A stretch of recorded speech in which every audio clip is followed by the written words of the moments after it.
ஆண்டவர் இயேசுவின் நாமத்தினாலே இரண்டாம் பகுதியின் மூலமாக கர்த்தருடைய வார்த்தையை நாம் தியானிப்போம், கர்த்தருடைய வார்த்தையை கேட்போம். கர்த்தர் நம்மை ஆசீர்வதிப்பாராக. நாம் ஒரே ஒரு பாடலை பாடி கர்த்தருடைய வார்த்தைகளை கடந்து செல்வோம்.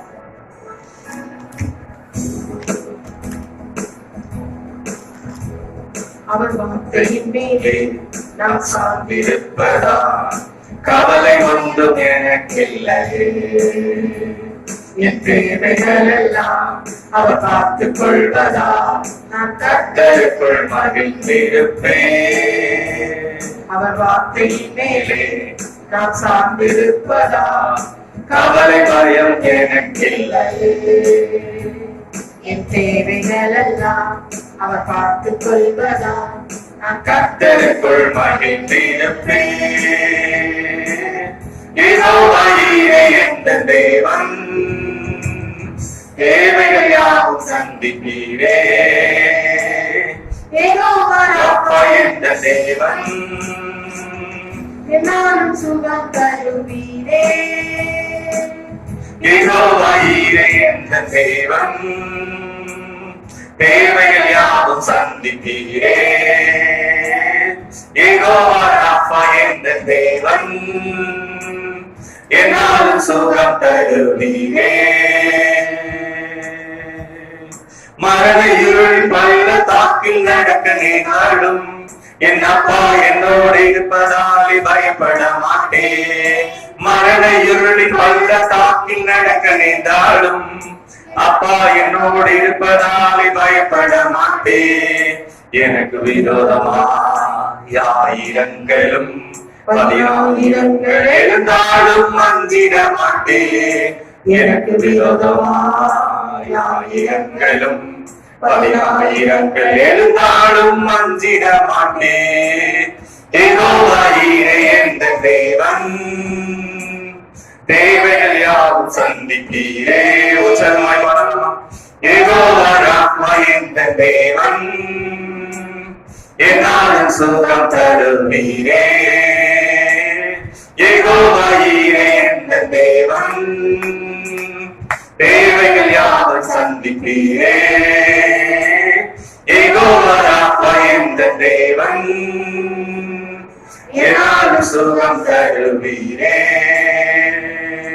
நெருக்கத்திலே கர்த்தரை நோக்கி கூப்பிட்டேன், என்னை விசாலத்தில் கொண்டு வந்து மீட்டுக் கொண்டாரே.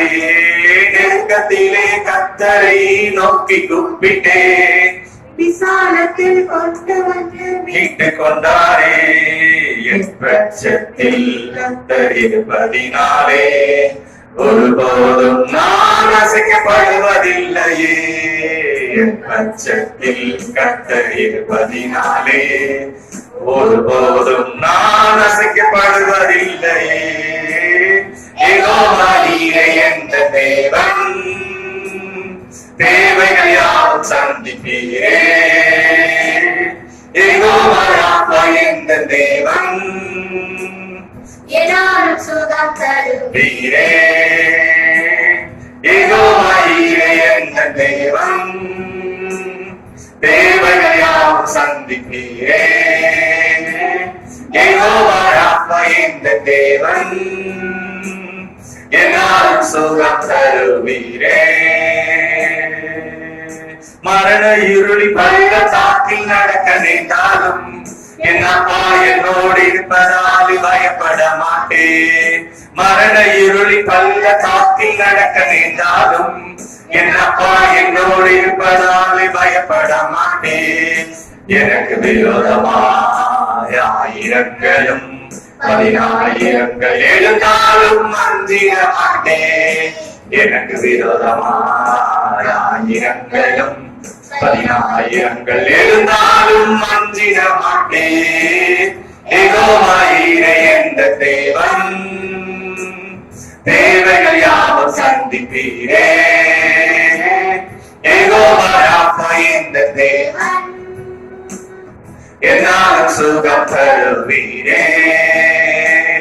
யெகோவா ஈரே என்ற தேவன், தேவைகள் யாவும் சந்திப்பீரே.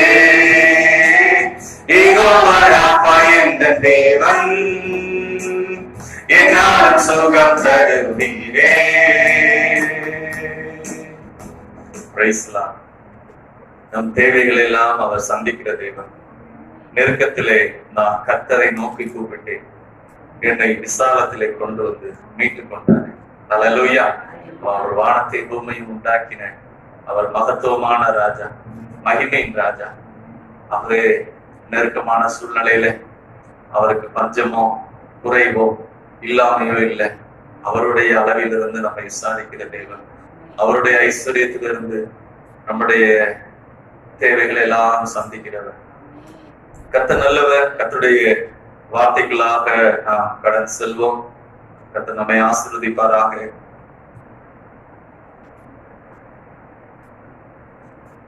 அறிவிப்பு, வருகிற வாரம் திருவிருந்து ஆராதனை இருக்கிறபடினாலே நாம் இடைப்பட்ட நாட்கள்ல நீங்கள் கூடி கான்ஃபரன்ஸ் கால் மூலமாக நீங்கள் ஜெபிக்கும்படியாக அநேகர் இணைந்து ஜெபிக்கிறீங்க.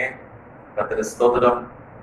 இன்னும் நீங்கள் அப்படி ஜெபிக்கும் போது மிகுந்த கர்த்தருக்குள்ளான ஐக்கியம் உண்டாகிறது. அந்த நேரங்கள் நமக்கு ஆசீர்வாதமாக இருக்கிறது. ஆகவே அந்த நேரங்களை நீங்களும் பயன்படுத்திக் கொள்ளுங்கள். உங்களுக்கான இந்த அறிவிப்பு திருவிருந்து ஆராதனை வருகிற நாளில் இருக்கிறது. ஆகவே நாம் கர்த்தர் சமூகத்திலே இந்த புதிய மாதத்துக்குள் போக முன்பாக நாம் எப்பொழுது போல அந்த ஜெபிக்கிற நாட்களை நாம் பிரயோஜனப்படுத்திக் கொள்வோம். அது மாத்திரமல்ல, அவருடைய சரீரமாகிய அப்பத்தையும் அவருடைய விலையேற பெற்ற இரத்தத்தையும் இந்த பந்தியில நாம் பங்கு பெறத்தக்கதாக சத்துருக்களுக்கு முன்பாக எனக்கு ஒரு பந்தியை ஆயத்தப்படுத்தி அவரை என் தலையை எண்ணெயால் அபிஷேகம் பண்ணினார் என்று இருக்குது. ஆகவே இந்த நாட்களிலே சத்துருக்களுக்கு மத்தியிலே நமக்கு ஒரு பந்தி அவர் ஆயத்தப்படுத்தி இருக்கிற தேவன். பிரியமானவர்களே, அந்த பந்திக்கு நாம் ஆயத்தமாகவும் வருகிற வாரம் அதை நாம் அனுசரிப்போம். எப்பொழுது போல அதை கர்த்தருடைய பந்தியை நினைவு கூறுவோம். ஆகவே அதை குறித்து நாங்கள் உங்களுக்கு அறிவிப்பை ஏற்பாடு சொல்லுவோம். கடந்த மாதத்திலே நாம் அப்படியாக அந்த பந்தியில பங்கெடுத்தோம். கர்த்தர் நமக்கு உதவி செய்தார். கர்த்தர் நம்மோடு கூட இருப்பாராக. கர்த்தருடைய நாம் மகிமைப்படுவதாக.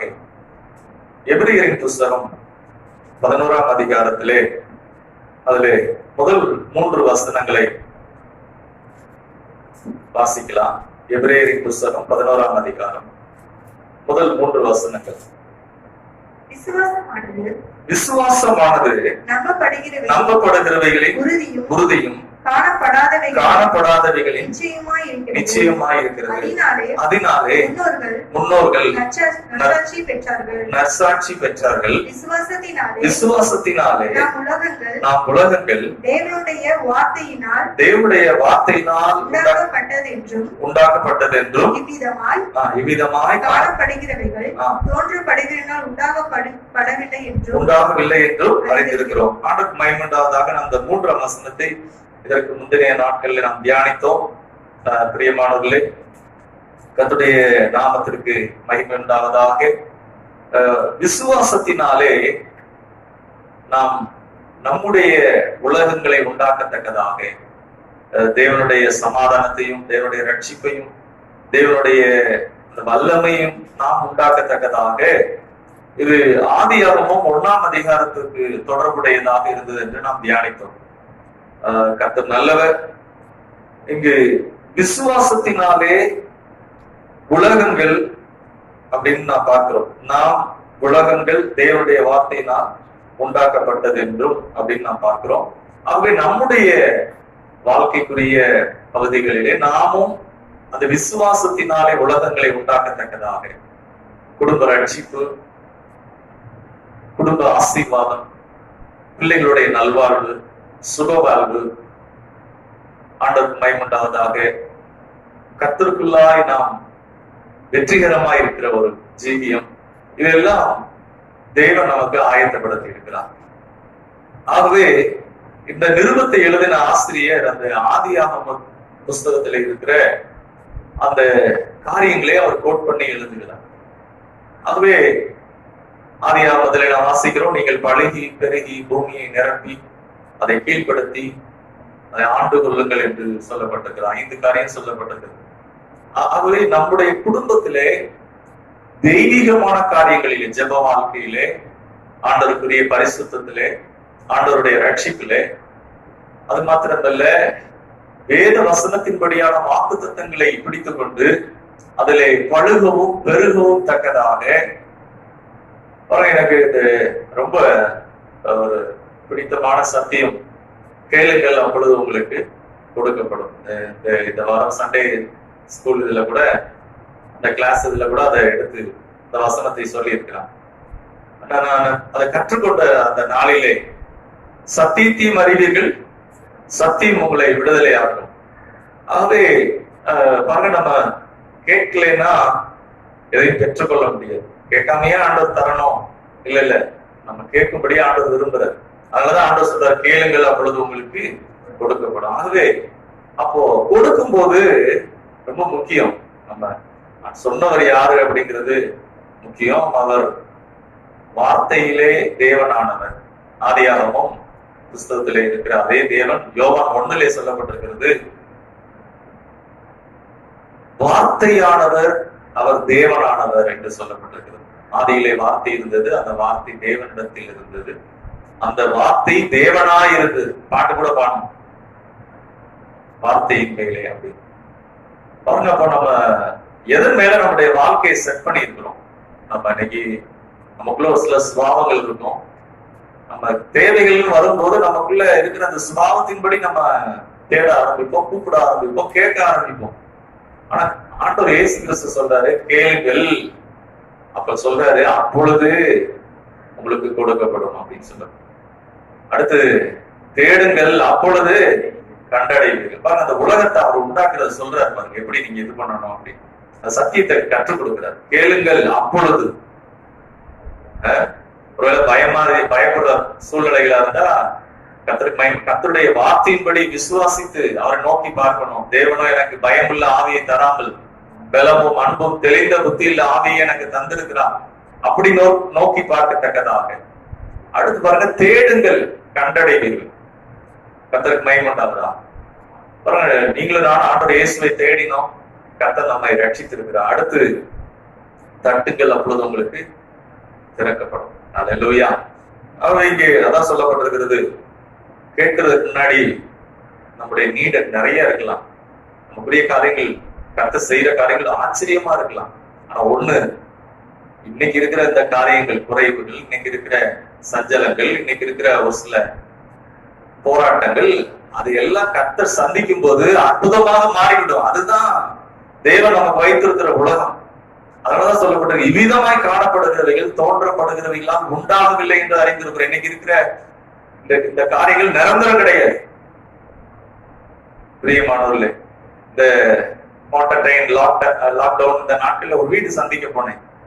அந்த வீட்டுல அவங்க அந்த அழுகிற காரியங்கள் மிகவும் வேதனையா இருந்தது.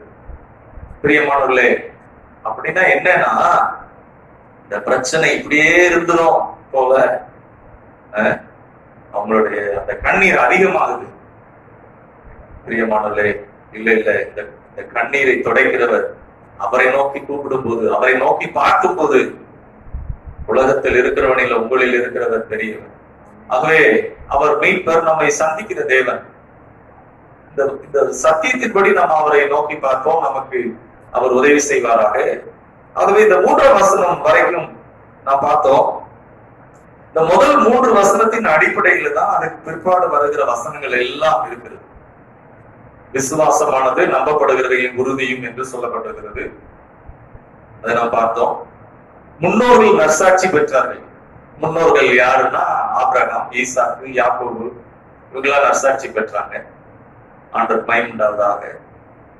3ஆம் வசனத்துல பார்த்தோம், தேவனே தம்முடைய வார்த்தையினாலே, வார்த்தையானவர், ஜீவ வார்த்தையானவர். அப்போஸ்தலர் யோவான் நிருப புஸ்தகத்திலே 1 யோவான் சொல்லுகிறார், அந்த வார்த்தை நாங்கள் தொட்டு பார்த்தோம், நோக்கி பார்த்தோம், எங்களோடு இருந்ததுமான ஜீவ வார்த்தையை குறித்து நாங்கள் பேசுகிறோம் அப்படின்னு சொல்லுகிறார். பிரியமானவர்களே, ஆண்டவர் பயமுண்டாவதாக. பாருங்க, அப்ப அந்த 4ஆம் வசனத்திலிருந்து ஆரம்பிக்கிறது. இந்த 4ஆம் வசனத்தை இன்றைக்கு நாம் தியானிக்க போகிறோம். விசுவாசத்தினாலே ஆபேல் காயினுடைய பலியிலும் மேன்மையான பலியை தேவனுக்கு செலுத்தினான். அதனாலே அவன் நீதிமான் என்று சாட்சி பெற்றான். அவனுடைய காணிக்கைகளை குறித்து தேவனே சாட்சி கொடுத்தார். அவன் மறைத்தும் இன்னும் பேசுகிறான். அவனுடைய நாமம் மகிமைப்படுவதாக.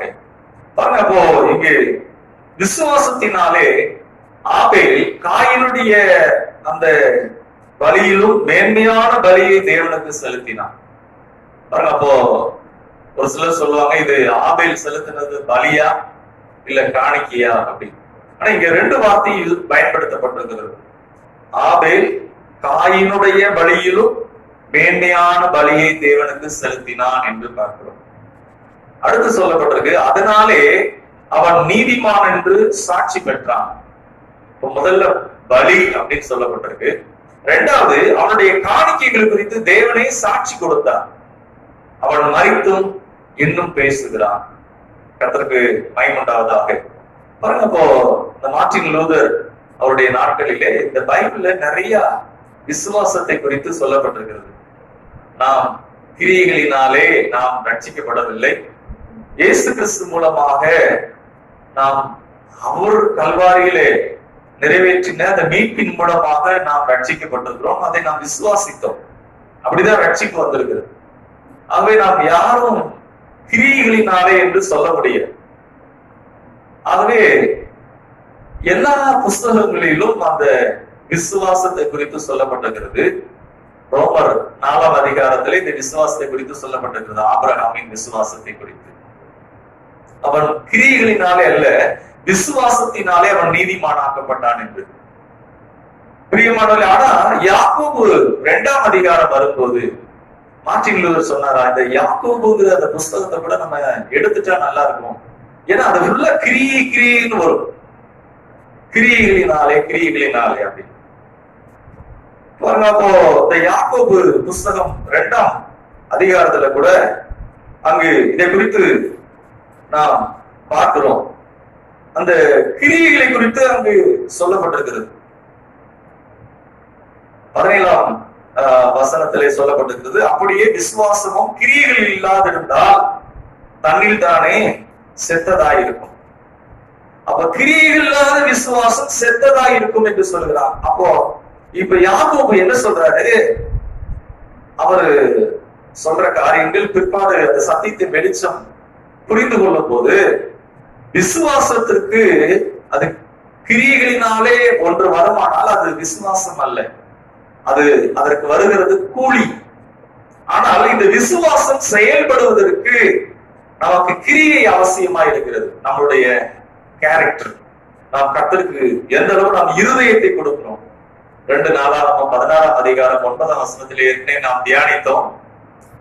நம்மை பற்றி உத்தம இருதயத்தோடு இருக்கிறவர்களுக்கு பாருங்க, அப்ப தேவன் பேர்ல எந்த அளவு நாம் விசுவாசமா இருக்கிறோம் பாருங்க. அது பேர் என்னன்னா, அந்த விசுவாசம் வெளிப்படும்படியான ஒரு கிரியை.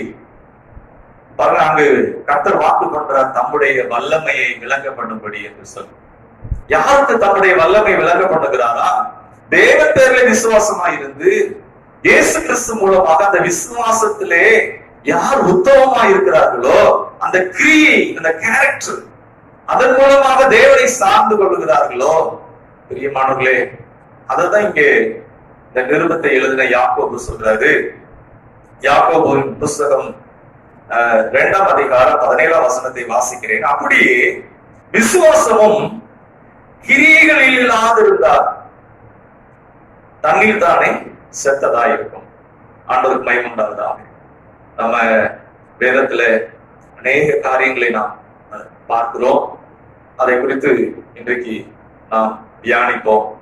அப்போ ஆபிரகாமை குறித்து ரோமர் 4ஆம் அதிகாரத்திலே வாசிக்கிறோம். ஆபிரகாம் கிரியைகளினால் அல்ல, விசுவாசத்தினாலே அவன் நீதிமானாக்கப்பட்டான். இங்கு யாக்கோபு நிருபத்தில் என்ன சொல்லப்பட்டிருக்குதுன்னா, அப்படியே விசுவாசமும் கிரியைகள் இல்லாதிருந்தால் தண்ணீர் தானே செத்ததா இருக்கு. நம்ம இதற்கு முந்தைய நாட்கள்ல கூட தியானித்திருக்கிறோம். 12 வருஷமாக பலவீனமா இருந்த அந்த ஸ்திரீ, அந்த பெண் ஆண்டவர் பேர்ல விசுவாசம் வைத்தாங்க. இயேசுவை குறித்து நல்ல காரியங்கள் எல்லாம் கேள்விப்பட்டாங்க. இன்றைக்கும் ஆண்டவருடைய வார்த்தையை கேட்டுக்கொண்டிருக்கிற நீங்க உங்க வாழ்க்கையில இந்த விசுவாசத்தோடு கூடிய கிரியை, அந்த சகோதரி கர்த்தருடைய அன்பையும் இரக்கத்தையும், இயேசு கிறிஸ்து மரித்தோரை உயிரோடு எழுப்புகிறார் என்பதை எல்லாம் அவங்க அந்த நம்பிக்கை இயேசுவின் பேரிலே உண்டானது. ஆண்டவர் இயேசுவை நினைத்து கொண்டே இருந்தான். எப்படியாவது இந்த ஊருக்கு வருவார், இயேசுவை நான் தொடுவேன், சொஸ்தமாவேன் என்று சொல்லி பாருங்க. அவங்க மனதிலே மறுரூபமாய்க்கொண்டே இருக்கிறாங்க. இயேசு நல்லவர், எனக்கு உதவி செய்வார், நான் சாக வேண்டிய அவசியம் கிடையாது. வைத்தியர் கைவிட்டாங்க, டாக்டர்ஸ் எல்லாம் கைவிட்டாங்க. அன்றைக்கு இருக்கிற அந்த யூதர்களுடைய பாரம்பரியத்தின்படி இப்படிப்பட்ட பெண்கள் வெளியே வரக்கூடாது. யூத சட்டத்தின்படி கள்ள கொண்டு எரிந்துருவாங்க. ஆனால் இயேசுவை குறித்து அந்த அறிவு, அவர் குஷ்டரோகியை சுஸ்தமாக்குகிறார், அவர் மரித்தோரை எழுப்புகிறார், நம்மிடத்துல வந்த யாவரையும் அவர் விடுதலை ஆக்குகிறார். அப்ப அந்த விசுவாசம் என்னவாக மாறினது என்று சொன்னால், அந்த சகோதரி மனதை மறுரூபப்படுத்தினாங்க. ஒவ்வொரு நாள் உள்ளத்திலே அதை எண்ணிக்கொண்டே இருக்கிறாங்க. இயேசுவின் அவருடைய வஸ்திரத்தை தொடுவேன், நான் சுஸ்தமாவேன். பணம் எல்லாம் செலவாயிடுச்சு, ஆஸ்தி எல்லாம் பாதி நஷ்டமாயிடுச்சு, அவ்வளவு செலவழிச்சு சுகமாகல. ஆனா இயேசு இலவசமாய் என்னை சுகமாக்குவார், நிச்சயமாய் நான் அவரை தொடுவேன், சுஸ்தமாவேன். பாருங்க, அன்னைக்கு இருக்கிற அந்த எதிர்ப்புகள், சூழ்நிலைகள், இதையெல்லாம் அவங்க மனதில் படல. இயேசுவின் அன்பு, இயேசுவின் இரக்கம், அவங்க இயேசுவை கண்ணுல பார்க்கல, இயேசுவை குறித்தே சிந்திக்கிறாங்க. இயேசு கிறிஸ்துவனுடைய வல்லமை பாருங்க, எப்படி கரண்ட்டுக்கு சுவிட்ச் பிளக் அது போட்டோன்னா லைட் எரியுது, பயங்கரமான வல்லமை. ஹீட்டர் அது ஒர்க் ஆகுது, வாஷிங் மிஷின் ஒர்க் ஆகுது. அது மாதிரி இயேசு கிறிஸ்துவை குறித்த அந்த தியானம் அவங்க உள்ளத்துல என்னவா மாறினதுன்னா, அது கிரியாக மாறினது. அந்த ஊருக்கு இயேசு வந்தா, அந்த கூட்டத்தின் நடுவிலே போய் வஸ்திரத்தை அவள் தொட்டா. அததான் இன்றைக்கு நாம் பார்க்க போகிறோம் பிரியமானவர்களே. இங்கு நாம் ஆபேல் காயின் அப்படிங்கிற அவங்க ரெண்டு பேருடைய சம்பவத்திலிருந்து இதை நாம் தியானிப்போம். கர்த்தர் நம்மை ஆசீர்வதிப்பாராக. எபிரேயர் 11ஆம் அதிகாரம் 4ஆம் வசனத்தை வாசிக்கிறேன். விசுவாசத்தினாலே ஆபேல், விசுவாசத்தினாலே ஆபேல். அப்போ இந்த விசுவாசத்தினாலே ஆபேல் என்ன செய்தார் என்று பார்க்கும்போது, ஆதியாகமம் 4ஆம் அதிகாரம், நீங்க உங்க கைகளில் பைபிள் வைத்திருப்பீங்கன்னு நான் நம்புகிறேன். நோட் எது இருந்தாலும் நீங்கள் அதில் குறித்துக் கொள்ளுங்கள். ஆதியாகமம் 4ஆம் அதிகாரம், அதுல முதல் 5 வசனத்தை நாம் வாசிக்கலாம். ஆதாம் தன் மனைவியாகி ஏவாளை அறிந்தான். அவள் கர்ப்பவதியாகி காயினை பெற்று கர்த்தரால் ஒரு மனுஷனை பெற்றேன் என்றார். பிரியமானவர்களே, இங்கு ஆதாம் தன் மனைவியாகிய ஏவாளை அறிந்தான். அவள் கர்ப்பவதியாகி காயினை பெற்று கர்த்தரால் ஒரு மனுஷனை பெற்றேன் என்றார். ஏன் இந்த வார்த்தையை சொல்லப்பட்டிருக்கிறது அப்படின்னா, பாருங்க, ஆதாம் ஏவாள் அவங்க பிசாசனுடைய வஞ்சனைக்கு இடம் கொடுத்து அவங்க அந்த தோட்டத்தை விட்டு வெளியேற்றப்பட்டாங்க. வெளியேற்றப்பட்ட உடனே அங்கு ஆதாமுக்கு ஏவாள் சர்ப்பம். பாருங்க, இதெல்லாம் அவங்களுக்கு எல்லாம் என்னென்ன சாபம் வந்தது என்று பார்க்கிறோம். ஆனா தேவன் அதிலே ஒரு வாக்குத்தத்தம் சொன்னார். 3ஆம் அதிகாரத்திலே 15ஆம் வசனத்திலே, உனக்கும் ஸ்திரீக்கும் உன் வித்துக்கும் அவள் வித்துக்கும் பகை உண்டாக்குவேன். அவர் உன் தலையை நசுக்குவார், நீ அவர் குதிங்காலை நசுக்குவாய் என்றார். உனக்கும் ஸ்திரீக்கும் உன் வித்துக்கும் அவள் வித்துக்கும். வித்து அப்படின்னா குடும்ப தலைவர், கணவர், அவங்க மூலமாக தான் சந்ததி உண்டாகிறது. ஆனால் ஆண்டவர் ஸ்பெசிபிக்கா சொல்லுகிறார், ஒரு கன்னிகையின் வித்தாக வரப்போகிறவர் கர்த்தராகிய இயேசு கிறிஸ்து ஒரு கன்னிகையின் வயிற்றிலே வருவார். அவர் என்ன செய்வார் என்றார் சொன்னால், சர்ப்பத்தின் தலையை நசுக்குவார், சிலுவையிலே அவர் வெற்றி சிறப்பார். பாருங்க, அதை அன்றைக்கே தேவன் தெளிவாக சொன்னார். அப்ப இந்த ஏவாள் பிள்ளை பெற்ற உடனே தேவன் வாக்கு பண்ணினதை அவங்க ஞாபகம் வைத்து, கர்த்தரால் நான் ஒரு பிள்ளையை பெற்றேன். அங்கு அவள் சொல்லுகிறாள், காயினை பெற்று கர்த்தரால் ஒரு மனுஷனை பெற்றேன் என்றால் அப்படின்னா என்னன்னா, எக்ஸ்பெக்டேஷன். ஒரு ஸ்திரீ வயிற்றில அந்த பிறக்கிற பிள்ளை அவன் ரட்சகரா இருப்பான் என்று அவள் எதிர்பார்த்தான். இந்த சாபம் வந்தது, தோட்டத்தை விட்டு வெளியேற்றப்பட்டார்கள். ஆனாலும் கூட தேவன் வாக்கு பண்ணினதை அவங்க எதிர்பார்த்து கொண்டிருக்கிறாங்க. அதனாலதான் காயின் அப்படின்னா என்ன அர்த்தம்னா, கர்த்தரால் ஒரு மனுஷனை பெற்றேன் என்று அர்த்தம். அந்த பேரு அதுதான், அதனுடைய அர்த்தமே அதுதான். ஆண்டவருக்கு மகிமை உண்டாவதாக. பாருங்க, அப்போ அதனுடைய கர்த்தரால் ஒரு மனுஷனை பெற்றேன் சரியான விளக்கம் என்னன்னா, திஸ் இஸ் ஹி, இவன் தான் அவன், இவன் தான் அவன் அப்படின்னு என்ன அர்த்தம்? அந்த கர்த்தரால பெற போகிற அந்த மனுஷன் இவன் தான் அப்படின்னு சொல்லி அந்த பேரை வைக்கிறாங்க. இவன் தான் அவன், பேரே அதான். என்ன பேருனா திஸ் இஸ் ஹி, இவன் தான் அவன். அவன் அப்படி எதிர்பார்த்து அந்த பேரை ஆண்டவரே ரட்சகர், ஏன்னா எல்லாம் போயிடுச்சு. அந்த தேவனோடு இருக்கிற ஐக்கியம், தேவனோடு இருக்கிற அந்த சமாதானம், பயம் வந்துருச்சு. பாருங்க, எல்லாம் வித்தியாசம் ஆயிடுச்சு. ஆனாலும் கூட தேவனுடைய வாக்குத்தத்தத்தை நம்புறாங்க. தேவன் பொய் சொல்ல மாட்டார், சொன்னதை நிறைவேற்றுவார். ஸ்திரீயின் வித்தாக பிறக்க போகிறவர், அது என் வயிற்றுல பிறக்கிற அந்த பிள்ளைதான் இருக்கும்னு சொல்லி எதிர்பார்த்து அந்த பேரை வைக்கலாம். ஆனா பார்த்தா காயின் யாரா இருந்தானா, காயின் ஒரு கொலைகாரனா இருந்தான். அடுத்து ஆபேல் அப்படின்னு பேர் வைக்கிறான். ஆண்டவர் மகிமையுண்டாவது. இரண்டாவது பிள்ளை பிறக்குது. பின்பு அவனுடைய சகோதரனாகிய ஆபேலை பெற்றார். ஏவாள் இரண்டாவது பிள்ளை. அந்த பிள்ளை பேர் என்னன்னா ஆபேல். ஆபேல் அப்படின்னா என்ன அர்த்தம்னா, வேப்பர் அப்படின்னு அர்த்தம். வேப்பர்னா என்னன்னா, எப்படி ஒரு தண்ணி ஆவியாய் போயிருமோ அது மாதிரி இவன் கொஞ்ச காலம் இருந்துட்டு அப்படி மறைந்து போய் விடுவான் என்று அர்த்தம். பாருங்க, ஆனா எபிரேயர் 11ஆம் அதிகாரம் 4ஆம் வசனத்திலே சொல்லப்பட்டிருக்கிறது இந்த ஆபேலை குறித்து. ஆபேல் காயினுடைய பலியிலும் மேன்மையான பலியை தேவனுக்கு செலுத்தினான். அதனாலே அவன் நற்சாட்சி, அவன் நீதிமான் என்று சாட்சி பெற்றான். அவனுடைய காணிக்கைகளை குறித்து தேவனே சாட்சி கொடுத்தார். அவன் மரித்தும் இன்னும் பேசுகிறான். அல்லேலூயா. அப்போ ஆபேலை குறித்து இன்றைக்கும் பேசப்படுகிறது. அப்போ ஆபேலை குறித்து கர்த்தர் என்ன சொல்ற? ஆபேல் என்னதான் செஞ்சாப்புல? நம்ம சொல்றோம் விசுவாசம்னு சொல்றோம், ஆனா அந்த கேரக்டர் இருக்கு பாருங்க. எந்த விதமா உதாரணத்துவமா ஆபேல் தன்னை அர்ப்பணித்தாப்புல, கர்த்தருக்குன்னு எந்த சூழ்நிலையில உதாரணத்துவமா கொடுத்தாப்புல, தன்னை எப்படி அதுல கர்த்தரை கனம் பண்ணினாப்புல, அந்த இருதயம் எப்படிப்பட்ட இருதயமாக இருந்தது. கர்த்தருக்கு முன்பாக உங்களுடைய இருதயம் என்னுடைய இருதயம் எப்படி இருக்குன்னு கர்த்தர் பாக்குறாரு. காலை எழுந்த உடனே நம்ம வேலைகளை செய்ய போயிடுறோமா, இல்ல ஞாயிற்றுக்கிழமை கர்த்தருடைய நாளில கர்த்தரை சேவிக்கிறோமா, இல்ல வேற வேலைகளை சேவிக்கிறோமா? நம்ம இருதயத்தை கர்த்தர் பார்க்கிற. அதான் சொல்லப்படுகிறது, தம்மை பற்றி உத்தம இருதயத்தோடு இருக்கிறவர்கள். இங்கு ஆபேலை குறித்து நாம் பார்க்கிறோம். அந்த ஏதேன் தோட்டத்துல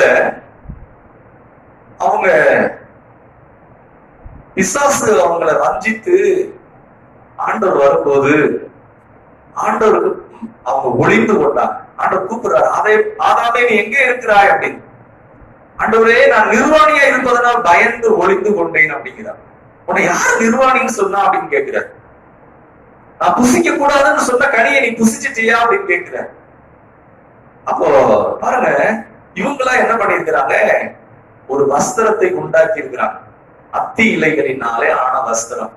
இந்த வெயில் ஏற ஏற அந்த வஸ்திரம் எல்லாம், இலைகள் எல்லாம் சருகாய் உதிர்ந்து விடும். சுய நீதியினாலே, தீர்க்கதரிசி சொல்லுகிறார் ஏசாயா, நம்முடைய நீதி எல்லாம் அழுக்கான கந்தையாக இருக்கிறது. சுய நீதியினாலே நம்முடைய பாவங்கள் நீக்கப்பட முடியவே முடியாது. பாருங்க, அப்போ மனுஷனுடைய நற்கிரியைகள் எல்லாம் எப்படி இருக்குன்னா, அது சுய நீதி. அது ஆண்டவர் முன்னாடி குப்பையாக இருக்கிறது. ஆதாம் ஏவாள் பாருங்க, அவங்களுடைய அந்த சொந்த இந்த விழுந்து போன ஆதாமுடைய அந்த சிந்தனை எப்படி இருக்குன்னா, அவங்க பலத்தை நம்பி அவங்களா ஒரு வஸ்திரத்தை உண்டாக்குறாங்க. அத ஆனா கர்த்தர் என்ன பண்ணாருன்னா, அவங்களுக்காக அங்க ஒரு ஆடை அடித்து அதுல இருக்கிற அந்த தோல் வஸ்திரத்தை அவங்களுக்கு உடுத்து விட்டுக்கிறாங்க. அங்க ஒரு ஜீவன் போயிருக்கிறது, அங்க ரத்தம் சிந்தப்பட்டிருக்கிறது. இவங்களை மூடுவதற்காக பாருங்க, ஒரு ஆடு ரத்தம் சிந்தி இருக்கிறது. அந்த ரத்தத்தினால அந்த உயிர் போன பிறகு அந்த ஆட்டோடைய தோல் இவங்களுக்கு வஸ்திரமா இருக்கிறது. அது எதை குறிக்கிறது சொன்னால், இந்த ரத்தம் மனுஷனுடைய பாவங்களை மூடுபடியாக. பாருங்க, பின்னாட்கள்ல கிறிஸ்து மனுஷனுடைய பாவங்களுக்காக அவர் மறிக்க போகிறார், ரத்தம் சிந்த போகிறார், சுகந்த வாசனையாக தன்னையே பலியா கொடுக்க போறார். எபேசியர் 5ஆம் அதிகாரத்துல போட்டிருக்கு, எப்படி ஒரு புருஷனானவன் தன் மனைவியை போஷித்து காப்பாற்றுகிறாரோ அதே போல கிறிஸ்து சபைக்காக தம்மையே சுகந்த வாசனையாக பலியாக ஒப்பு கொடுத்தார். சுகந்த வாசனையாக என்று சொல்லப்பட்டிருக்கு. எதற்காக என்று சொன்னால், மணவாட்டியாகிய சபைக்காக. அநேக கிறிஸ்து, இன்றைக்கு நீங்களும் நானும் அந்த கிறிஸ்துவின் சாயலை தரித்திருக்கிறோம். அவருடைய இரக்கம், அவருடைய அன்பு, அவருடைய அபிஷேகம், அவருடைய மகிமைக்குரியவர்களாக இருக்கிறோம். உலகமெங்கும் அவருடைய நாமத்தை மகிமைப்படுத்தத்தக்கதாக. பிரியமானவர்களே, பாருங்க, அதுதான் அந்த அர்ப்பணிப்பு. அதைத்தான் கர்த்தர் அந்த இருதயத்தை பார்க்கிறார். பிரியமானவர்களே, ஆண்டவருக்கு மகிமையுண்டாவதாக. இங்கு நாம் வாசிக்கிறோம், அந்த வசனத்தை வாசிக்கலாம். ஆதியாகமம் 4ஆம் அதிகாரத்திலே, ஆதியாகமம் 4ஆம் அதிகாரத்திலே அதை வாசிக்கலாம். 2ஆம் வசனம். பின்பு அவனுடைய சகோதரனாகிய ஆபேலை பெற்றாள். ஆபேல் ஆடுகளை மேய்க்கிறவனாய் இருந்தான். ஆபேல் ஆடுகளை மேய்க்கிறவனானா, காயின் நிலத்தை கையடிக்கிறவனானா. பாருங்க, இவங்களுடைய வேலையை குறித்து சொல்லப்பட்டது.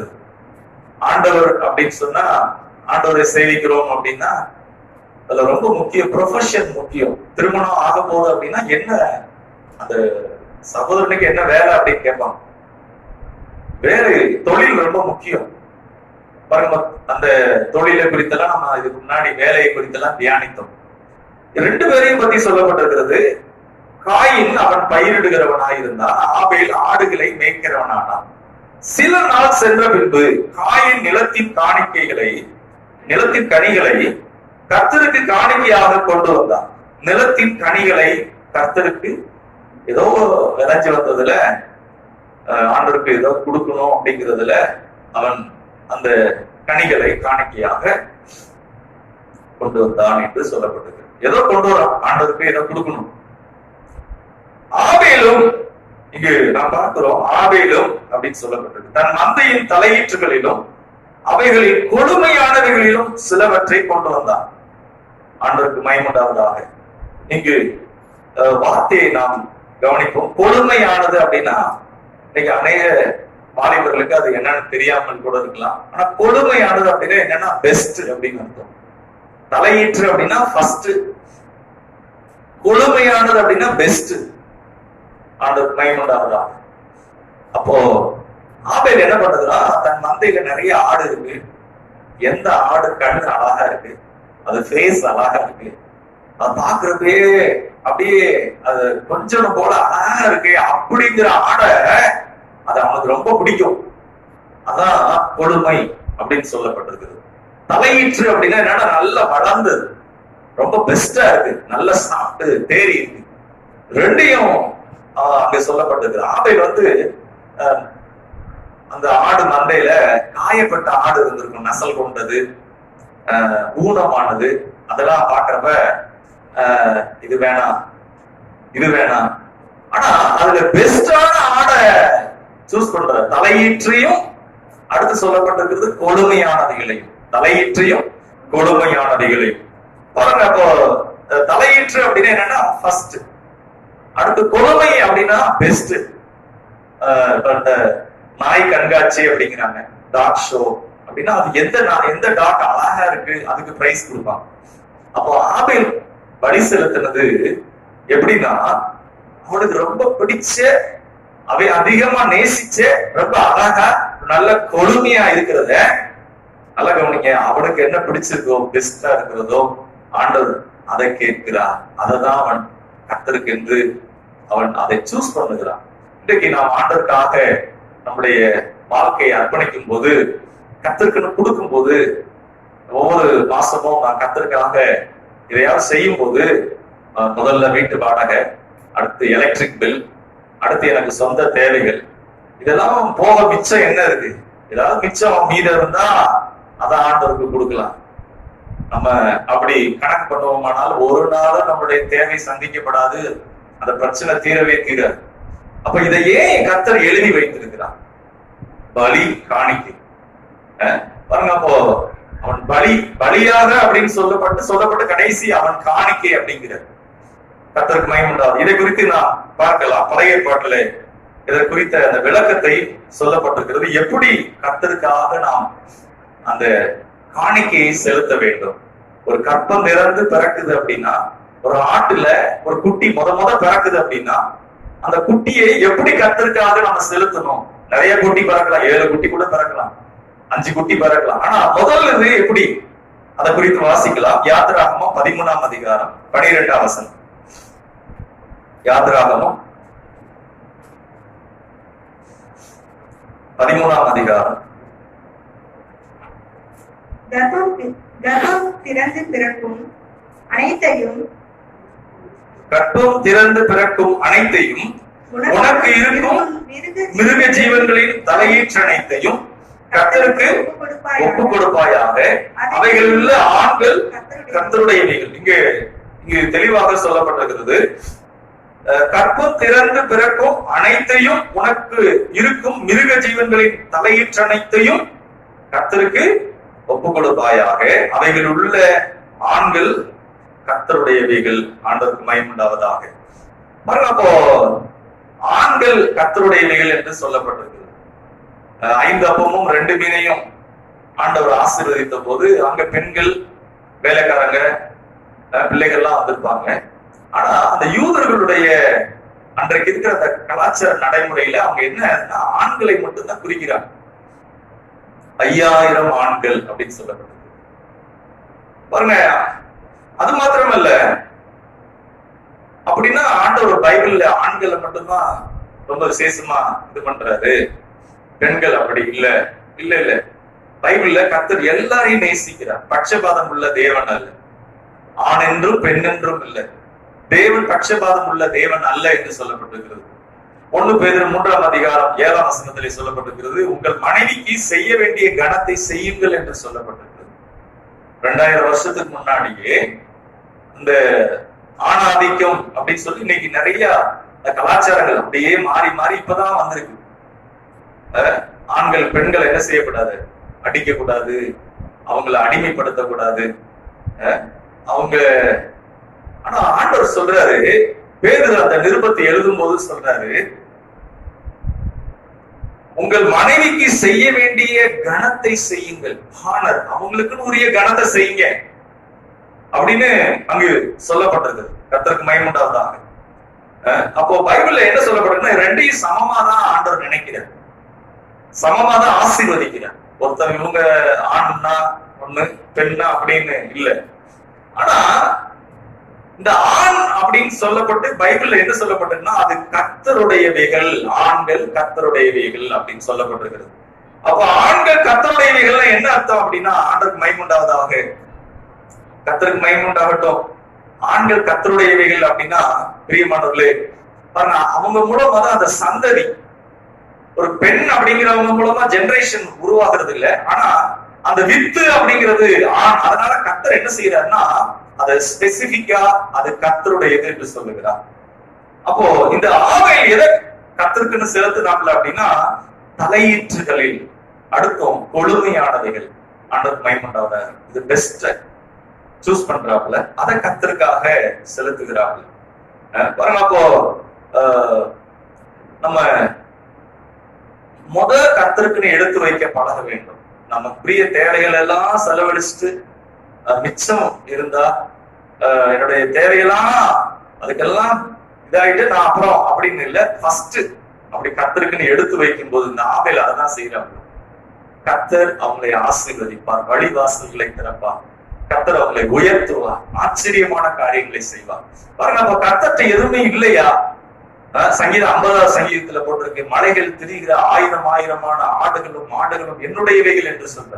நான் பசியா இருந்தா உன்கிட்ட சொல்லேன்னு அப்படிங்கிற, நான் பசியா இருந்தா இதெல்லாம் என்னுடையது. அப்ப எதுக்காக சொல்றாரு? அதை வாங்கி அவர் சாப்பிடுறதுக்கா? இல்ல. அவர் என்ன செய்யற, என்ன விரும்புகிறார்னா, இருதயத்தை பார்க்கிறார். அவன் கஷ்டப்பட்டு வளர்த்து நேசிச்சு. அப்போ நமக்கு இந்த ஞானத்தை கொடுத்ததே கர்த்தர் தான், நமக்கு சுவாசத்தை கொடுத்ததே கர்த்தர் தான், நம்ம உயிரோட இருக்கிறதே அவரால் தான்.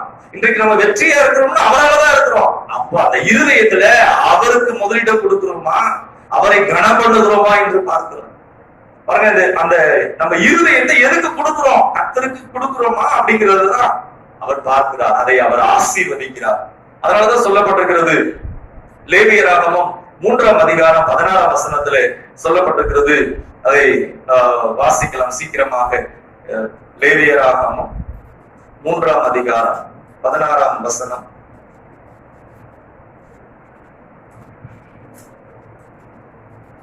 நான் வாசிக்கிறேன். ஆசாரியன் பலிபீடத்தின் மேல் அவைகளை தகனிக்க கடவன்.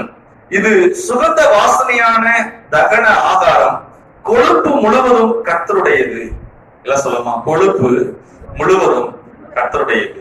ஆண்டவர் மகிமைப்பட்டவராக. பாருங்க, அப்போ ஆண்டவர் அந்த தகனிக்கிறது எது கர்த்தருக்குன்னு சொல்றாருன்னா, அந்த கொழுப்பு. இந்த குழம்பு வைக்கிறதுலே இந்த குழம்பு ரொம்ப சுவையை கொடுக்கறது எதுன்னா, அந்த கொஞ்சோண்டு போடுற அந்த கொழுப்பு இருக்கு பாத்தீங்களா, பெஸ்ட். பாருங்க, இது நான் சம்பாதிச்சது, என்னுடைய படிப்பு, என்னுடையது, நான் ரொம்ப நாளா சேர்த்து வச்சது, இது என்னாலதான் இந்த இது வந்தது. பாருங்க, அப்போ இந்த பெஸ்ட் ஆனதே அது எனக்கு தான் உரியது அப்படிங்கிறதான் கர்த்தர் கேட்கிறாரு. அதை நீ கர்த்தருக்காக பலி செலுத்து என்று சொல்லுகிறார். ஆண்டவர் சொல்றாரு, கொழுப்பு கர்த்தருடையது என்று சொல்லப்பட்டிருக்கிறது. பிரியமானவர்களே, தேவனுடைய நாமம் மகிமைப்படுவதாக. பாருங்க, அப்ப அது கர்த்தருக்காக நான் அதை செலுத்துகிறேன். பாருங்க, சபைக்கு என்ன தேவைங்கிறத வைத்து அல்ல. சபைக்கு கொஞ்சம் கரண்ட் செலவாகும், வாடகை கொடுக்கணும், அதை வைத்து இல்ல. நம்மகிட்ட கர்த்தர் என்ன கொடுக்கிறாரோ அதுல சிறப்பானதை. பாருங்க, கர்த்தருடைய ஆலயத்திற்கு ஏதாவது வீட்டுல மிச்சம் மீதி இருக்கிறத சாப்பிட்டுட்டு மீதி இருக்கிறது, அல்லது வீட்டுல ஏதாவது தேவையில்லாத பொருட்களை அதை கர்த்தருக்கு கொடுக்கறது இல்ல. நம்மகிட்ட இருக்கிறதுலயே பெஸ்டானத பாருங்க, அதைத்தான் கர்த்தர் அதை பார்க்கிறார்.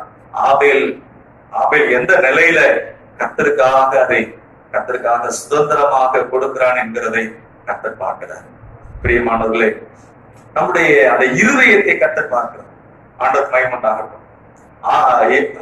ஆபேலுடைய அந்த அர்ப்பணிக்க அந்த சூழ்நிலைகளை கர்த்தர் பார்க்கிறார். எந்த நிலையில அந்த கர்த்தருக்காக அவன் கொடுக்கிறான். அந்த கொழுப்பு கர்த்தருடையது என்று சொன்னா பாருங்க, அது ஃபர்ஸ்ட் ரொம்ப பெஸ்டானது. ஆண்டவர் அதான் கேட்கிறார். அதுதான் நீ என்ன செய்ய, எனக்கு தகன பலியாக விடு அப்படிங்கிற. அப்ப ஆபேல் என்ன செய்யறாப்லன்னா, அந்த ஆபேலுக்குள்ள இருக்கிற அந்த கனம் பண்ற கேரக்டர், கர்த்தரை நான் கனம் பண்ணணும், கர்த்தரை நான் என்ன செய்யணும், இந்த ஆடை வளர்க்கறதுக்கும் அது சுகமா இருக்கிறதுக்கும் பலம் கொடுத்தவரே அவர் தான். நான் உயிரோட இருக்கிறதே அவராலதான். அதனால என்னுடைய இதெல்லாம் கர்த்தருடையது. நான் கொடுக்கிறப்ப நசல் கொண்ட ஆடல்ல, ஊனமான ஆடல்ல, சிறந்ததை நான் கொடுக்கணும். அவன் சூஸ் பண்ணுகிறான், தெரிந்து கொள்ளுகிறான். அவன் இருதயம் எப்படி இருக்குன்னு சொன்னா, நான் ஆண்டவரை கனம் பண்ண வேண்டும். பாருங்க, இன்றைக்கு நம்முடைய இருதயத்தை பொறுத்துதான் கர்த்தர் நம்மை ஆசீர்வதிக்கிறார். ஆண்டவருடைய நாம மகிமைப்படுவதாக. பாருங்க, அப்ப அந்த ஆவிக்குரிய உணர்வு லேவியராகமம் 7ஆம் அதிகாரம் 25ஆம் வசனத்துல சொல்லப்பட்டிருக்கு. அங்க ஒரு ஷாக்கான வார்த்தை சொல்லப்பட்டிருக்கிறது. என்னன்னா, கர்த்தருடையதை ஒருவன் அவன் எடுத்து தின்பானால் அவன் ஜனத்தின் மத்தியிலே அறுப்புண்டு போக கடவுள்னு சொல்லப்பட்டிருக்கு. அப்படின்னா என்ன அர்த்தம், இந்த கொழுமையானதை எடுத்து அவன் கர்த்தருக்கு உரியதை எடுத்து சாப்பிட்டானா அவன் அறுப்புண்டு போக கடவுள் போட்டு. லேவியராகமம் 7ஆம் அதிகாரம் 25ஆம் வசனத்துல போட்டிருக்கு, கர்த்தருக்கு தகன பலியாக செலுத்தப்படும் மிருகத்தின் கொழுப்பை புசிக்கிற எந்த ஆத்மாவும் தன் ஜனங்களில் இராதபடிக்கு அறுப்புண்டு போவான். பாஸ்டர் அவங்க அம்மா கூட சொல்லுவாங்க, பிள்ளை பிறக்கிறதுக்கு முன்னாடி நான் ஜெபம் பண்ணேன், ஆண்டவரே வயிற்றுல பிறக்கிற முதல் பிள்ளை கர்த்தருடைய ஊழியம் செய்யணும் அப்படின்னு. ஆனா இந்த கல்யாண காரியங்கள்லாம் முடிந்த பிறகு சொன்னாங்க, நான் நினைக்கல கர்த்தர் இந்த காரியங்களை எல்லாம் கவனித்து இருக்கிறார், உருவாக்கி இருக்கிறார். இன்றைக்கு அந்த படிப்பு கம்ப்யூட்டர் அந்த சம்பந்தப்பட்ட எல்லாம் கர்த்தருடைய ராஜ்யத்துக்காக பயன்படுகிறது. அல்லேலூயா, கர்த்தர் ஸ்தோத்திரம். பாருங்க, அப்போ ஏன்னா அந்த முதல்ல தலையிட்டு முதல்ல பிறக்கிற பிள்ளை அது கர்த்தருக்காக பயன்படும்படியாக. காலேஜுக்கு போய் பயன்படலாம், காலேஜ்லயும் நிறைய வருஷம் ஒர்க் பண்ணி இருக்கிறாங்க. ஆனா கர்த்தருக்காகங்கிறது அந்த வார்த்தையை பாருங்க, அதை கர்த்தர் கனம் பண்ணுகிறது. அல்லேலூயா. பாருங்க, இங்கு இந்த வார்த்தை என்ன சொல்லப்பட்டதுன்னு சொன்னால், அப்படிப்பட்ட கொடுமையானதை ஒருவன் புசிப்பானால் அவன் அறுப்புண்டு போக கடவன் அப்படிங்கிறார். அப்படின்னா என்ன அர்த்தம்? அவன் செத்து போகட்டும் அப்படிங்கிறார். அப்படின்னா என்ன அர்த்தம்? எதுக்காக இதை சொல்றாரு? ஆண்டவர் அவ்வளவு இதானவரா? எதுக்காக சொல்றாருன்னா, அன்றைக்கு இஸ்ரவேல் ஜனங்கள் எப்படிப்பட்டவங்கன்னா, முரட்டாட்டம் உள்ளவங்களாக, எந்தவித போதனையும் இல்லாதபடி, கர்த்தருடைய அந்த ரட்சிப்பு இல்லாதவங்களாக, இருதயம் கடினம் உள்ளவங்களா இருந்தாங்க. அதனால கர்த்தர் அதை என்ன செய்கிறார்? அதை ஒரு பிரமாணமாக ஏற்படுத்துகிறார். அப்ப கர்த்தருக்குரியதை நம்ம சாப்பிடக்கூடாது, அந்த ஒரு ஒழுங்கு உண்டாக்குகிறார். இன்னொரு இடத்துல போட்டிருக்கு, தகப்பனையும் தாயையும் ஒரு பிள்ளை வந்து அடிக்கிறான்னு வச்சுக்கோங்க. பிள்ளை வந்து அப்பாவை அம்மாவை துன்பப்படுத்துகிறான், அடிச்சு காயம் உண்டாக அடிக்கிறான் அப்படின்னா ஆண்டவர் சொன்னாரு, நீ நல்லா இருக்கணும் அப்படின்னா உன் தகப்பனையும் தாயையும் கனம் பண்ணுவாயாக. நீ உன் தகப்பனையும் தாயையும் நீ அடிச்சினா அவன் கொலை செய்யப்பட கடவன் போடு. அவனை தாய் தகப்பனை அடிச்சு கொடூரமா துன்பப்படுத்துறானா, ஆண்டவர் சொன்னாரு அவனை கொலை செய்யணும் அப்படின்னு போடு. அப்படி என்ன அர்த்தம்? ஐயோ, தாய் தகப்பனை அடிச்சா அவன் கொலை செஞ்சிருவாங்க. ஒருத்தருக்கு அந்த கொலைங்கிற பனிஷ்மெண்ட் அவனை தூக்கி போட்டோம்னா அடுத்து இருக்கிற எல்லாரும் லட்சக்கணக்கான அந்த இஸ்ரவேலர்களுக்கு ஒரு பயம் உண்டாகத்தக்கதாக நம்ம இதை செய்யக்கூடாது. பிரமாணம் சொல்லுகிறது, அப்பா அம்மா கையை நீங்கி ஓங்கி அடிச்சா அதை எதிர்த்து இந்த மாதிரி காரியங்களை செஞ்சா அப்படின்னு கர்த்தர் சொல்லி இருக்கிறாரா, அதை நியமித்து செய்தாங்க. ஏன் செஞ்சாங்கன்னா ஒரு ஒழுங்கு உண்டாகும்படி, அந்த பிரமாணம் அதை கடைபிடிக்கத்தக்கதாக. அதுதான் இங்க கர்த்தர் சொல்றாரு. என்னன்னா, கர்த்தருக்குரியவைகளை நாம் புசித்து விடாதபடி மிச்ச மீதியை எடுத்து வந்து ஆண்டருக்கு கொடுக்கிறது இல்லை, பெஸ்டானத கொழுமையானத பாருங்க. அப்போ அதனுடைய அர்த்தம் என்னன்னா, மூச்சை கொடுத்ததே கர்த்தர் தான், இந்த வழிவாசல்கள் எல்லாம் திறந்ததே கர்த்தர் தான், என்னை ரட்சித்தவரே அவர் தான். இன்னைக்கு நான் சுகமா ஆசீர்வாதமா இருக்கிறேன், தேவன் என்னை பராமரிக்கிறார், இது கர்த்தர் தான் கொடுத்தார். பாருங்க அந்த அந்த வெளிச்சம். அதனாலதான் அங்க சொல்லப்பட்டிருக்க கொடுமையானது எல்லாம் கர்த்தருடையது, அதை தகனிக்கு கிடவன், அதை நம்ம எடுத்து சாப்பிடக்கூடாது. பாருங்க, அப்போ ஒருவன் ஆவிக்குரியவனா இருந்தா அவன் என்ன செய்வானா, அவன் முதலிடம் கர்த்தருக்கு கொடுப்பான். முதலிடம் யாருக்கு கொடுப்பான்? கர்த்தருக்கு கொடுப்பான். பிரியமானவர்களே, ஆண்டவருடைய நாம மகிமைப்படுவதாக. பாருங்க, அப்போ நம்ம எளிதா அல்லேலூயா அப்படின்னு சொன்னா 3 தடவை சொல்லிடலாம். ஆனா நமக்குரிய ரொம்ப ரொம்ப நேசிக்கிறத, ரொம்ப பெஸ்டா இருக்கிறத அதை கர்த்தருக்கு கொடுக்கணும் அப்படின்னா அது ரொம்ப யோசிக்க வேண்டியதா இருக்கு. அது நம்ம ஆவிக்குரிய பிரகாரமா கர்த்தரை எந்த அளவு கனம் பண்ணுகிறோம், எந்த அளவு அவரை நேசிக்கிறோம், எந்த அளவு அவரை சேவிக்கிறோம், அதை வைத்துதான் நம்ம அதை கனம் பண்ணுவோம், செய்வோம். இல்லைன்னா என்ன பண்ணுவோம்னா, நம்ம வாயில அல்லேலூயா அப்படிம்போம், ஆனா இருதயம் எப்படி இருக்குன்னா தூரத்துல இருக்கும். ஏசாயா சொல்றாரு, அவர்கள் உதடுகளினாலே கர்த்தரை கனம் பண்ணுகிறார்கள், அவர்கள் இருதயமோ எனக்கு தூரமா இருக்கு. உதட்டுல பாடலாம், உதட்டுல கர்த்தரை ஸ்தோத்திரம் பண்ணலாம், ஆனா இருதயம் எப்படி இருக்கிறது, அதான் கர்த்தர் பாக்குறாரு. பாருங்க, அப்போ 2 நாளாகமம் 16:9 சொல்லப்பட்டிருக்கு, தம்மை பற்றி உத்தம இருதயம். ஆபேலுடைய அந்த அர்ப்பணிப்பு, எந்த இடத்துல அவன் தனக்கு உண்டானதுல அந்த சுதந்திரத்துல எந்த கொடுக்குறான் அப்படிங்கறத ஆண்டவர் பாக்குறாரு. அந்த உற்சாகத்தை பாக்குறாரு, கமிட்மெண்ட்டை பாக்குறாரு. அவனுக்கு இருக்கிற அந்த நிலையில அவன் அதை சூஸ் பண்றான் பாருங்க, சிறந்தது கனம் பண்றான் பாருங்க. ஆண்டவர் மகிமை கர்த்தர் அதை பார்த்துக்கிட்டே இருக்கிறார். இன்றைக்கு நம்முடைய சூழ்நிலைகள் மத்தியில நம்ம எப்படிலாம் ஆண்டவரை தேடுறோம், எப்படிலாம் ஆண்டவரை சேவிக்கிறோம், அதன் மத்தியில எதை கர்த்தருக்கு கொடுக்கிறோம் அதை பார்க்கிறார். பிரியமானவர்களே, அதான் சொல்லப்பட்டிருக்கிறது, கிரியை என்று சொல்லப்பட்டிருக்கு. இந்த விசுவாசம் கிரியைகளில வெளிப்படணும். அப்போ இந்த ஆபேலுடைய இருதயத்துல என்ன இருக்குன்னா, கர்த்தர் என்னை நேசிக்கிறார், அவர் தான் இந்த மந்தையை பெருக பண்ணார், அவர் தான் இந்த ஆடுகளுக்கு நோய் வராம பாதுகாத்தார், என்ன சிநேகிக்கிறார். ஆண்டவருக்கு மகிமை. அதனால என்ன பண்றாருன்னா, அதுல பெஸ்ட சூஸ் பண்ணி கர்த்தருக்கு கொழுமையானதை கொடுக்கிறார். கர்த்தருக்கு மகிமையாவதாக. பாருங்க, அப்போ யாரையும் ஆண்டவர் கட்டாயப்படுத்தல, ஆண்டவர் யாரையும் கட்டாயப்படுத்தவே இல்லை. ஆனா நம்ம கொடுக்கிற விதத்தை அவர் பார்க்கிறார். கொடுக்கிற காரியங்களை யார்ட்டையும் கட்டாயம் பண்ணி வாங்கக்கூடாது. சமீபத்துல நாங்க பாஸ்டர்மா நானும் உட்கார்ந்து ஆச்சரியமா நினைச்சு அழுதும். ஒரு காரியத்தை நாங்க அவ்வளவு பெரிய தேவை, எல்லாம் கையில இருக்க எதுவுமே இல்லாம போயிடுச்சு. ஆனா எங்கேயோ ஒருத்தர் போன் பண்ணி அந்த காரியங்களுக்குரியதெல்லாம் பாஸ்டர் என்ன கர்த்தர் ஏவினான்னு சொல்லி அதை எல்லாரும் நிறைவேற்றி முடிக்கிறாங்க. பிரியமானவர்களே, ஆச்சரியமா இருக்கிறது, நம் இருதயத்தை கர்த்தர் பார்க்கிறார், நம் உத்தமமா இருக்கிறதை கர்த்தர் அறிந்து கொண்டிருக்கிறார். பாருங்க, அப்ப நாம் எவ்வளவு மனப்பூர்வமாக ஆண்டவருக்கு செய்கிறோம் என்பதை ஆண்டவர் அறிகிறார். ஆண்டவர் மகிமை உண்டாவதாக. ஒரே ஒரு சம்பவத்தை சொல்லி நான் முடிக்க விரும்புகிறேன். பாருங்க, அப்போ அமெரிக்க தேசத்துல ஜார்ஜ் வாஷிங்டன் ஹார்வர் அப்படிங்கிறவரு அந்த நாட்கள்ல கருப்பர்களை ரொம்ப புறக்கணிச்சிருவாங்க. வெள்ளைக்காரங்க கருப்பர்களை ரொம்ப அற்பமா நினைப்பாங்க. ஒரு அம்மா என்ன பண்ணிருக்கிறாங்க, அடிமையா இருந்து அந்த ஜார்ஜ் வாஷிங்டன் ஹார்வரை எடுத்து படிக்க இது பண்ணி நல்லா அவங்க வளர்க்குறாங்க. அந்த வளர்க்குற அந்த நேரத்துல அந்த மனுஷனை காலேஜ் படிக்கிற வரைக்கும் அந்த நாள் வந்த உடனே காலேஜ்ல போய் சேர்க்கறதுக்கு பிரயாசப்படுறாங்க. ஆனா காலேஜ்ல சேர்க்கறதுக்கு எங்கேயுமே சேர்க்கல. பிரியமானவர்களே, கருப்பாக இருக்கிறதுனால ஒரே ஒரு காலேஜில் விட்டு இடம் கிடைத்ததா அந்த மனுஷன் படித்து அதுல டாக்டரேட் பட்டம் வாங்கின பிறகு பாருங்க, அவர் அற்புதமாக 300 காரியங்களை கண்டுபிடித்தார். அவர்கிட்ட கேட்கிறாங்க, எப்படி இதை கண்டுபிடிச்சீங்க அப்படின்னு. அவர் சொல்றாரு, நான் என்னுடைய லேப்ல போய் உட்காந்துருப்பேன், ஜோம் பண்ணுவேன். ஜோம் பண்றப்ப கர்த்தர் எனக்கு அது திரையை விளக்குறது மாதிரி அற்புதமாக வெளிப்படுத்துவா. பாருங்க பிரியமக்களே, எந்த அளவு நாம் கர்த்தரை கனம் பண்ணுகிறோமோ அந்த அளவு கர்த்தர் நம்மை ஆசீர்வதிப்பா. கொடுங்கள், அப்பொழுது உங்களுக்கு கொடுக்கப்படும். நீங்கள் எந்த அளவின்படி கொடுக்கிறீர்களோ அந்த அளவின்படி உங்களுக்கு அளக்கப்படும். நம்ம கொடுக்கிறப்பயே பெஸ்டா கொடுத்தோம்னா கர்த்தர் உங்களுக்கும் பெஸ்டானதான் கொடுப்பாரு.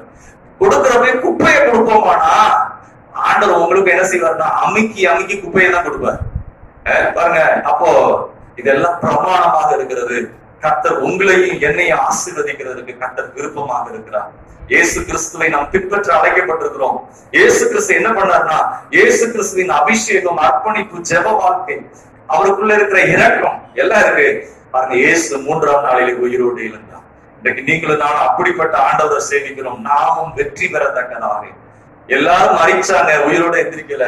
ஆனா கிறிஸ்துவை பின்பற்றுகிற நாம், இயேசு உயிர் தெழுந்தார், நீங்களும் நானும் ஜெயிக்கத்தக்கதாக கர்த்தர் நமக்கு உதவி செய்வாராக. நாம் ஜெபிப்போம், கர்த்தர் நம்மை ஆசீர்வதிப்பாராக. ஹல்லேலூயா, ஹல்லேலூயா. Thank you Jesus. சர்வவல்லமையுள்ள பிதாவே, உம்மை நாங்கள் ஸ்தோத்திரிக்கிறோம். ஆண்டவராகிய இயேசுவின் நாமத்தினாலே ஆண்டவரே, நாங்கள் எங்களுடைய வாழ்க்கையில அப்பா முதலானவைகளையும் ஆண்டவரே கொழுமையானவைகளையும் உமக்கென்று அர்ப்பணிக்கத்தக்கதாக இந்த ஊழிய பாதைகளிலே ஆண்டவரே நாங்கள் அநேக காரியங்களை பார்க்கிறோம். ஆச்சரியமாய் நடத்துகிறீர் ஆண்டவரே. ஆண்டவரே, கண்ணீரெல்லாம் துடைக்கிறீர் ஆண்டவரே. உமக்கு கோடா கோடி ஸ்தோத்திரங்கள் தாவே. உடைய கரங்களிலே அர்ப்பணிக்கிறோம் ஆண்டவரே. இந்த வார்த்தையை கேட்டுக்கொண்டிருக்கிற ஒவ்வொருடைய வாழ்க்கையிலும் ஆண்டவரே, அவர்கள் ஏதோ ஒரு நிலைமையில் அல்ல, அவருடைய வாழ்க்கை வெற்றிகரமா இருக்கத்தக்கதாக, அந்த விசுவாசம் கிரியைகளினாலே வெளிப்படத்தக்கதாக ஒவ்வொருவரையும் ஆசீர்வதிப்பீராக. ஒவ்வொருவருக்கும் நல்ல எதிர்காலத்தை வைத்திருக்கிறேன், வெற்றிகரமான காரியங்களை வைத்திருக்கிறேன். ஆசீர்வதிங்க ஆண்டவரே. எல்லா மகிமையும் செலுத்துகிறோம். இயேசுவின் நாமத்தில் ஜெபிக்கிறோம் நல்ல பிதாவே, ஆமென். நம்முடைய கர்த்தராகிய இயேசு கிறிஸ்துவின் கிருபையும் பிதாவாகிய தேவனுடைய அன்பும் பரிசுத்த ஆவியாருடைய அன்னை ஐக்கியமும் வழிநடத்தலும் சமாதானமும் ஆறுதலும் நம் அனைவரோடும் இன்றும் என்றும் சதா காலம் இருப்பதாக. கர்த்தர் உங்களை ஆசீர்வதிப்பாராக. God bless you. Praise the Lord.